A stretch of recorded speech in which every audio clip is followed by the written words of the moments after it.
As a result of the ongoing Russia-Ukraine conflict, we have seen airlines adjust their flight schedules and cancel some of their services between Asia and Europe, which would under normal circumstances use Russian airspace. In the previous video, I highlighted some of the adjustments from the European-based airlines with a link in the description below.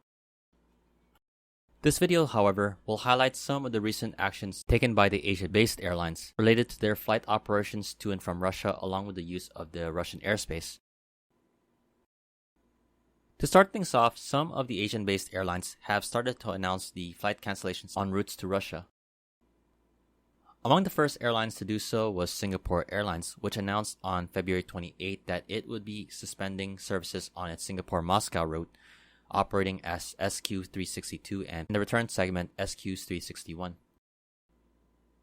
Following the move by Singapore Airlines, Japan Airlines also announced on March 1st that it would be suspending its Tokyo Haneda to Moscow route, operating as JL49 and JL40. Both airlines have announced suspensions also of bookings for their Moscow-bound services. And as of now, there is no timeline for the resumption of those services.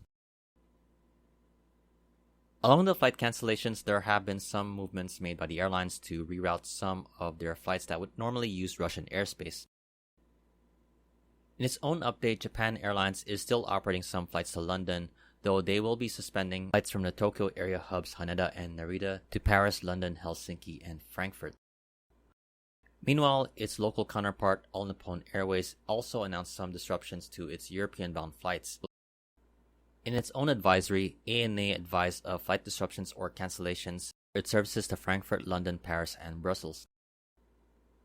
Finally, we will also mention a third carrier from Japan, Nippon Cargo Airlines, which also announced cancellations on cargo flights between Narita to both Amsterdam and Milan. As of now, we haven't heard of any developments related to airlines from South Korea, China, Hong Kong, and Taiwan related to their services to Europe. As some of the Asian-based airlines which operates flights to Europe are making schedule adjustments or canceling flights, the other airlines are feeling the hit from the rising fuel costs. One example of an airline that is responding to the rising fuel costs is AirAsia Malaysia. Recently, the Malaysian operation of Capital A, formerly the AirAsia Group, announced travelers would see the return of fuel surcharges on travel bookings after March 8, after doing away with it in 2015. Depending on the route and the distance of the flight, the surcharges for the bookings could go up to 60 Malaysian ringgit. It's a move that the airline hopes will be a temporary measure. Despite being thousands of miles from the current conflict in Ukraine, the airlines are feeling the effects of the current situation, and as a result, travelers will also be affected as well. For those who are planning to travel between Europe and Asia, you could expect longer flight times, especially if you're flying aboard one of the Northern Asian airlines based in Japan or South Korea.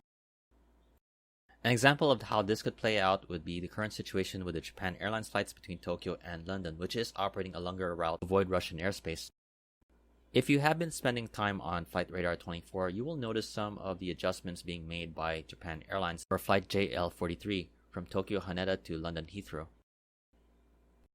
Recently, this flight has been taking a new route, instead operating on a northeast direction out of Tokyo, passing over Alaska, northern Canada, and Greenland before arriving in London. The regularly scheduled 12-hour flight is now taking approximately 14 hours using this modified route. With added costs of fuel and time, we could definitely see more ticket prices going up, and especially with the current fuel situation, even routes that normally don't fly anywhere near Russia will be affected. As a result, this will prolong some of the problems faced by Asian-based airlines, some of whom are still recovering and fresh from rehabilitation processes. As mentioned in the previous video, this situation is still evolving and there will be more updates from airlines based in Europe and Asia as to their response to any new developments.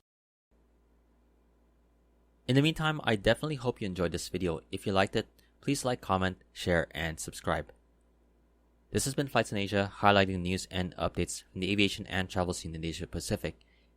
For more updates like this, you can check out the website at www.flightsinasia.com.